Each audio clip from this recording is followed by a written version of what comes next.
प्यारे बच्चों, welcome to Disha classes. हमने हरियाणा बजट के जो 2021 में हरियाणा स्टाफ सिलेक्शन कमीशन और एचपीएससी ने जो एग्ज़ाम अनाउंस किए हैं उनमें जो संभावित सवाल आएंगे उसके 2 वीडियोज़ पहले आपको दिए थे। ये वीडियो नंबर 3 है, तो आइए इसको शुरू करते हैं। हरियाणा में थोक मूल्य सूचकांक का आधार वर्ष क्या है? तो थोक मूल्य सूचकांक का आधार वर्ष है 1980-81। तो ये याद रखना, ये 1 नंबर का सवाल एज इट इज पूछा जाता है क्योंकि इसमें कुछ भी बदलाव करने का नहीं है, ये फैक्चुअल डाटा के रूप में आते हैं। तो हरियाणा में थोक मूल्य सूचकांक का आधार वर्ष तो ये है 1980-81। पहले वीडियो में हमने अर्थव्यवस्था के आकार जीएसडीपी पढ़ा था। जीएसडीपी में हमने स्थिर कीमतों की बात की थी। तो स्थिर कीमतों का आधार वर्ष हमारा क्या था? 2011-12। तो 2 आधार वर्ष हो गए।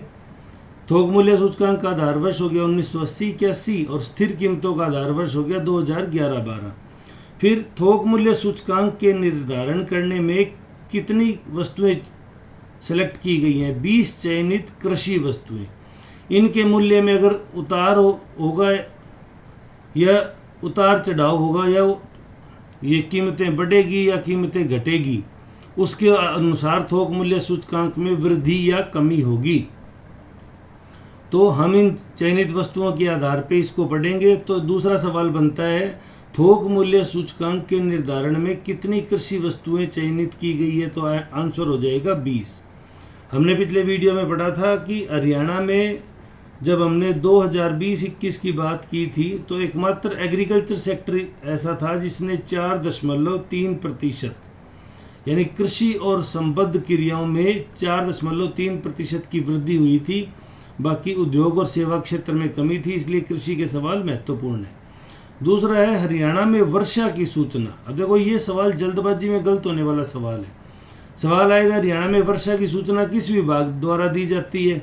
ऑप्शन में आपको दे देंगे मौसम विभाग द्वारा। तो सर नेचुरल सी बात है, बोले वर्षा तो मौसम विभाग बताएगा, लेकिन वो धीरे से सवाल में मेंशन कर देंगे हरियाणा में कृषि के संदर्भ में या खेती के संदर्भ में किस विभाग द्वारा दी जाती है। तो उसका राइट आंसर हो जाएगा कृषि एवं किसान कल्याण विभाग। तो वैसे आज वर्षा होगी या नहीं ये बात तो कौन बताएगा? ये बात आपको बताएगा मौसम विभाग। लेकिन खेती के संदर्भ में वर्षा सही हुई, कम हुई, ज़्यादा हुई, तो ये कृषि एवं किसान कल्याण विभाग। जो जो वीडियो हमने आपको पढ़ाए हैं उनकी पीडीएफ आपको टेलीग्राम चैनल आरपीएससी बाय दिशा पे मिल जाएगी, तो आप वहाँ से इसको डाउनलोड कर सकते हैं। उसके अलावा अब हम आगे बढ़ते हैं। श्रमिक वर्ग के लिए उपभोक्ता मूल्य सूचकांक 6 केंद्र। तो श्रमिक वर्ग है वो ऊपर थोक मूल्य सूचकांक था, ये है उपभोक्ता मूल्य सूचकांक। इसका निर्धारण हरियाणा के 6 केंद्रों की स्टडी द्वारा किया जाता है। कौन से 6 केंद्र? सूरजपुर, पिंजौर, पानीपत, सोनीपत, भिवानी, हिसार, बहादुरगढ़। अब ऑप्शन में दे दिया श्रमिक वर्ग के लिए उपभोक्ता मूल्य सूचकांक के निर्धारण में निम्नलिखित में से किस केंद्र को नहीं शामिल किया? रोहतक दे दिया। हम सोचेंगे भाई रोहतक तो बहुत बड़ा है, संभाग भी है, तो ये तो होना ही चाहिए, तो वो रोहतक नहीं होगा। तो इस तरह सवाल को कंफ्यूज करके पूछ लिया जाता है। आप कंफ्यूज ना हो, वो पहले जो आपको बताया गया था वो थोक मूल्य सूचकांक था, अब आपको बताया वो उपभोक्ता मूल्य सूचकांक है। अब हम अगली बात पे आते हैं। हरियाणा की स्थापना हमें पता है 1 नवंबर 1966 को हरियाणा पंजाब से अलग होकर बना था भाषाई आधार पे। तो हरियाणा की स्थापना में जो पहला साल था 66-67 का, उसमें कुल खाद्यान्न उत्पादन था 25.29 लाख टन। तो सभी खाद्यान्नों का कुल उत्पादन कितना था? 25.92 लाख टन, जो 19-20 में कितना हो गया? 184.20 लाख टन। तो ये कितने गुना की वृद्धि होगी? 7 गुना की। अब सवाल कैसे आएगा? हरियाणा की स्थापना के समय से लेके आज तक में हरियाणा में खाद्यान्न उत्पादन में कितने गुना वृद्धि हुई है? तो हमारे आंसर हो जाएगा 7 गुना वृद्धि। भारत जितने भी बासमती राइस का निर्यात करता है उसका 60% से अधिक निर्यात हमारा हरियाणा करता है। तो भारत अगर 100 क्विंटल बार भेज रहा है तो उसमें से 60 क्विंटल है वो हरियाणा दे रहा है। कौन सी फसल का? बासमती राइस का। वर्ष 2019-20 में अब एक सवाल आता है जो स्टाफ सिलेक्शन में तो पक्का ही पूछा जाएगा, HPSC में यूं है क्योंकि किसानों के आंदोलन भी चल रहे हैं, कृषि एकमात्र सेक्टर है जिसने ग्रोथ प्रदर्शित की है, तो कृषि से संबंधित पूछे जाने की संभावना HCS की परीक्षा में भी है। तो दोनों पर्सपेक्टिव में हम उसको HPSC as well as HSSC में पढ़ेंगे। तो 2019-20 में औसत गेहूं का उत्पादन कितना था?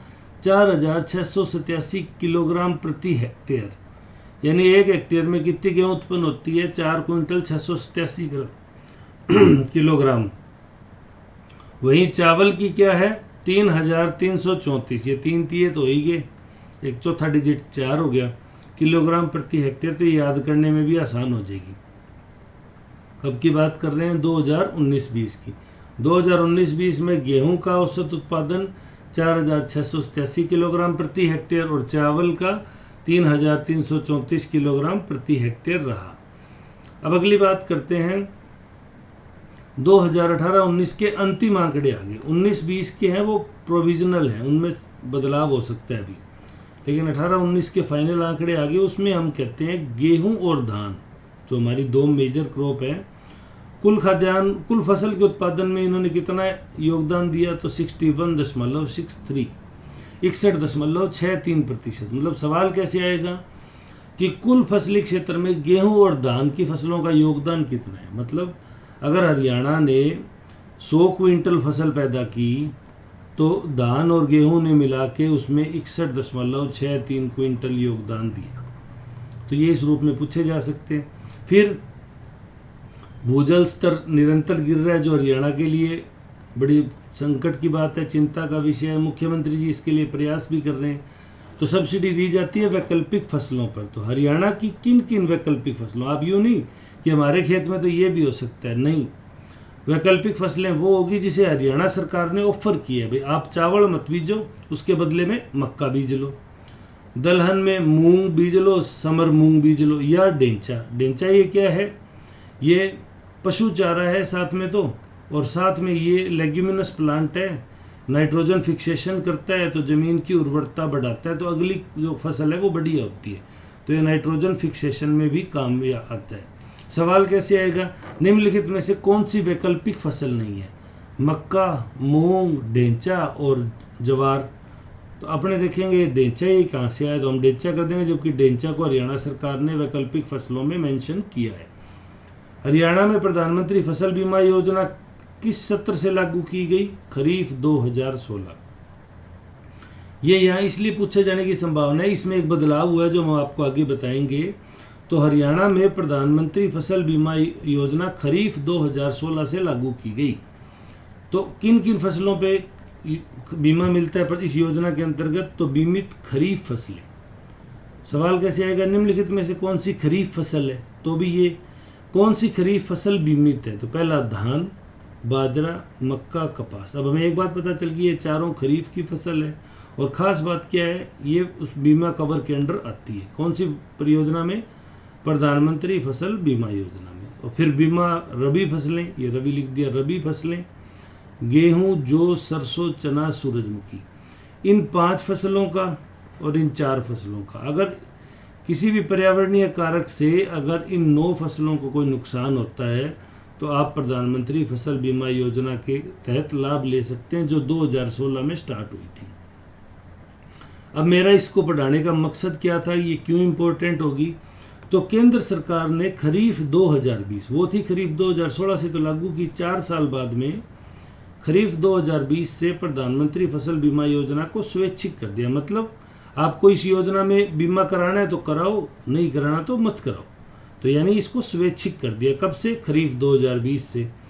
लेकिन खट्टर साहब ने क्या किया, हरियाणा सरकार ने क्या किया, राज्य सरकार ने इसे खरीफ 2020 से 2022-23 तक के जो सेशन आएगा उस तक लागू रखा है।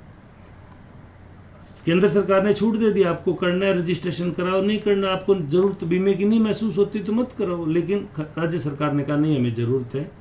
क्यों? कल को कोई आपदा आ गई तो सारा पैसा राज्य सरकार भरेगी, इससे तो बढ़िया ना थोड़ा बहुत बीमे का ही भर दो। फिर एक सवाल है जो इम्पोर्टेंट बढ़ता है कृषि एस्पेक्ट में कि प्रीमियम की दरें क्या है, वो भी मैक्सिमम, इससे ज़्यादा प्रीमियम नहीं ले सकता कोई भी बीमा करेगा।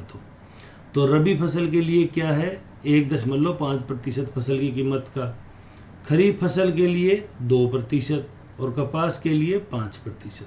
सवाल सीधा सीधा आएगा, रबी फसल के लिए बीमे की अधिकतम प्रीमियम दर क्या है? तो हमारा आंसर होगा 1.5। खरीफ फसल के लिए 2, कपास के लिए 5%। तो आप इसको ध्यान रखेंगे, ये सवाल के रूप में आ सकता है। अब किन किन परियोजनाओं में किस किस से आपको बीमा मिलेगा, इसमें क्या क्या घटनाएं शामिल है? तो पहला ओलावृष्टि, दूसरा बाढ़, तीसरा सूखा और चौथा आसमानी बिजली। अगर ये 4 घटनाओं की वजह से आपकी फसल को नुकसान होता है तो आप प्रधानमंत्री फसल बीमा योजना के तहत लाभ ले सकते हैं। ये जोखिम को कवर कर दिया। फिर चलो, ये तो फसल उगाने के दौरान हुई, हमने फसल काट दी, इस दौरान कोई घटना होगी तो फसल कटाई के 14 दिन तक, कितने दिन तक? 14 दिन, यानी 2 वीक। आज हमने फसल काटी, तहसील पटवारी को नोट करा दिया, इन 2 वीक में अगर चक्रवात आ गया, चक्रवात बारिश आ गई, चक्रवर्ती नहीं है, चक्रवाती बारिश होगी और बेमौसम की बारिश होगी, अगर इन वजह से कटी हुई फसल को कोई नुकसान हुआ है तो भी आप प्रधानमंत्री फसल बीमा में कवर ले सकते हैं। तो ये दिशा क्लासेज का जो हमारा चैनल है उसके ऊपर ये आपको वीडियो मिलता है। तो आप, अगर आपको वीडियो पसंद आया तो लाइक करें, चैनल को सब्सक्राइब करें ताकि आगामी वीडियो का लाभ ले सके। हम हरियाणा का यहाँ सभी आपको पूरा सिलेबस करवाएंगे। चैनल से जुड़ने के लिए आपका बहुत बहुत धन्यवाद।